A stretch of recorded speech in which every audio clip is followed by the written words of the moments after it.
Bonsoir à tous. Et le marathon diplomatique a commencé au sommet sur le climat à Copenhague. 1200 délégués de 193 pays qui vont devoir trouver une solution commune à la hauteur de l'enjeu climatique. Et puis on ira aussi en Iran, vous le verrez, des étudiants, des milliers d'étudiants ont pris la tête de la contestation contre le régime en place. À toutes.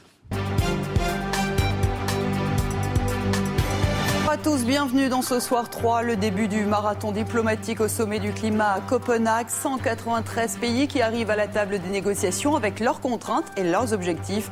Dans des jours, il faudra trouver une position commune. Reportage sur le paradoxe allemand, reconnu pour son leadership en matière d'énergie renouvelable. Le pays est aussi un gros pollueur à cause de son choix de centrale à charbon. En Iran, manifestation aujourd'hui autour des universités. Les étudiants continuent à mener la contestation contre le pouvoir en place.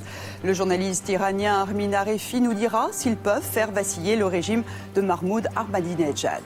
826 000 €, c'est le montant des primes versées à Raymond Domenech à l'issue du parcours de qualification pour le mondial.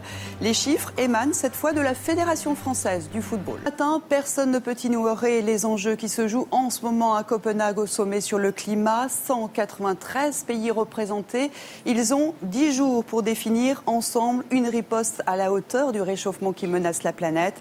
La bataille diplomatique ne fait que commencer. Armin Arefi, journaliste franco-iranien, bonsoir. Bonsoir. Auteur de... Quelle est l'ampleur de la manifestation ? Écoutez, deux bâtons, ils ont tiré en l'air et ils ont... Malgré la peur, malgré les arrestations, ces étudiants continuent, ils sont à la tête de ce mouvement aujourd'hui ? Oui, pour rejoindre les étudiants en sortir, ça nous rappelle des images qui sont... Ils parviennent petit à petit à fissurer ce régime ? Oui, 6 mois après, l'opposition est la seule manière pour l'opposition de s'exprimer, pour peu à peu faire imploser... Leader de l'opposition, est-ce qu'ils sont aussi à la tête de ce mouvement ?